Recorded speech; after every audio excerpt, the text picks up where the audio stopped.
Now we're going to have a triple L moment. So, anybody remember what I talked about the last few hours? What was my motivation? What was it? Anybody want to share? Nobody remembers? Oh my God, I did a bad job there.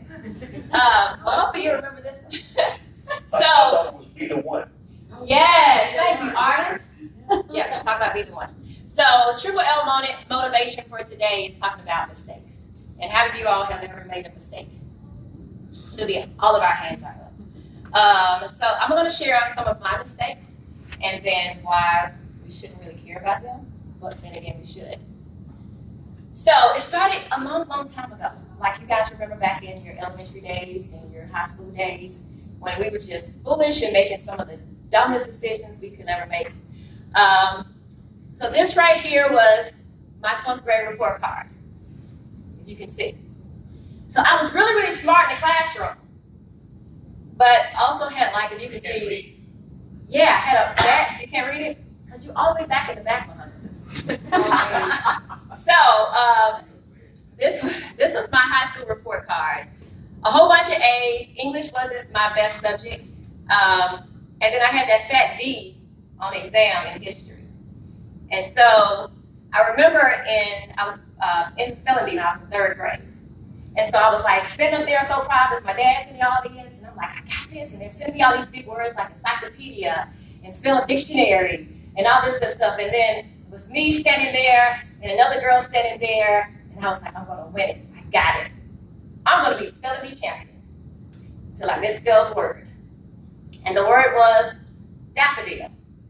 As a 3rd grader, you've never really seen, most people spell because of how they view or how they picture a word in their head. Well, I've never really seen at the age of 8 daffodils, never really experienced a flower or anything like that.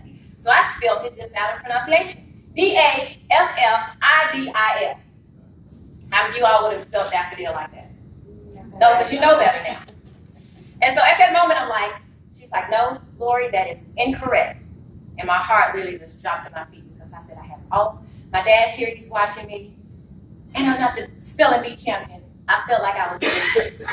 And so sometimes our mistakes, we think that we are losers. And so moving on, number 2 versus number 3. I love the commercial on the food with Sunny commercial. When the guy gets in and he's talking about, I'm number 1. He's like, no, you're number 2. And he's talking about that. And so for my 12th grade year in high school, I was so adamant about graduating salutatorian in my class because my sister was salutatorian in her class. And so my sister's like almost 10 years older than me. So she was my role model growing up. So I just remember 4th grade thinking when she graduated from high school, I'm going to be just like my sister.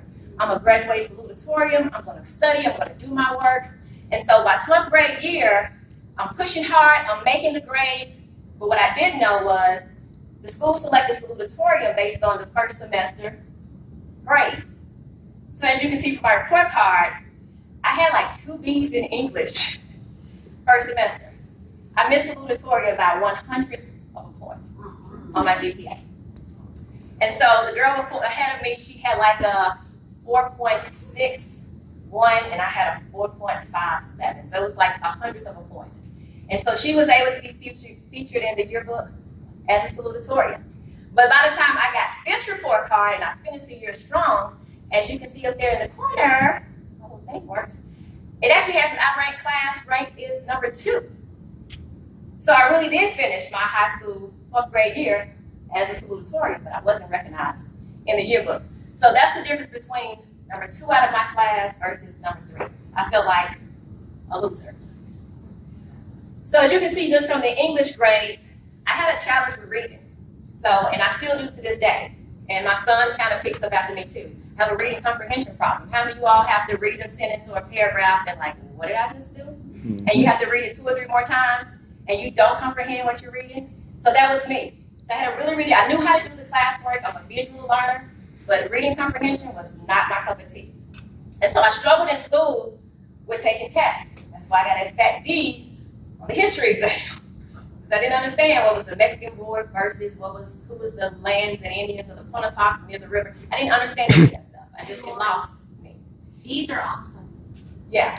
So I was horrible at taking the test. And so sometimes when you have these mistakes in your head, when I've lost a spelling bee, when I didn't make salutatorium to make the yearbook, when I'm making D's on a semester exam, when I already know what my challenges are with reading comprehension and with taking tests, you end up getting this fear of, I'm not going to ever try again.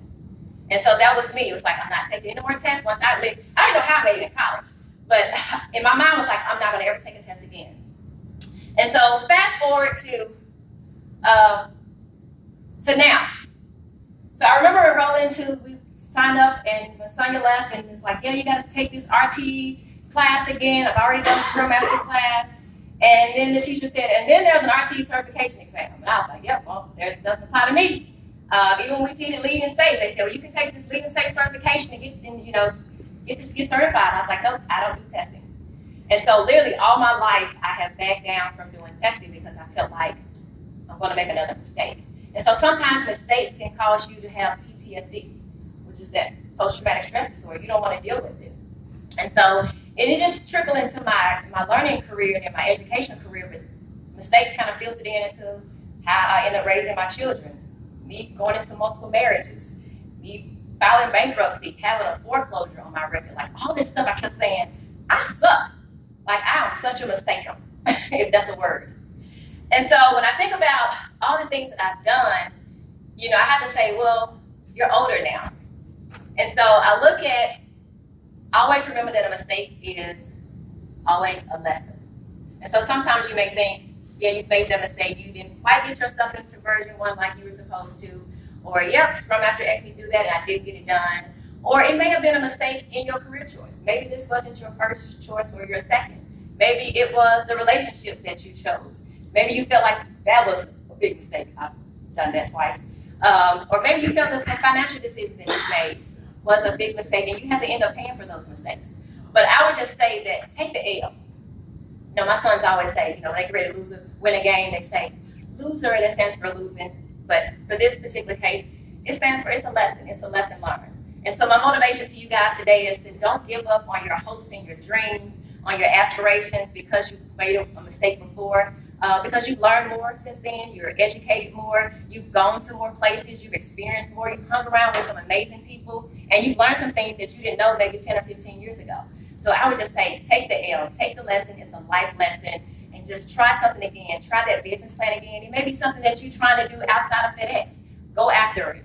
Pick up your pen, write the vision down, get you a vision board, and put your things on paper so that you can see them. I look at my vision board every day, and I say, I didn't do that, haven't made that yet, haven't started my book. But just let that be your motivation to, if you've had a mistake in the past, because we all have, don't let that stop you and to put up fear like it did me. Because I ended up passing my RT exam, which I barely passed, but hell, I passed. And that's all that matters. And the crazy part about the exam was I took the practice test. I was telling Amber, I took the practice test twice and flunked it. And that PTSD set in again. It says, you don't know what you're doing. You're such a failure. You have reading comprehension problems. And so, it's like the little mouse that was the little guy from Fred Flintstone, the little green person. He's over here just talking all this stuff in your ear. And you got this person saying, no, you can do it. Go after it. You're not going to make the same mistake again. So I would just say, don't let the past determine your future. Take the L, make it a life lesson, and go after it because I think you guys can do great. All right, that's my triple L moment for the day. Let's talk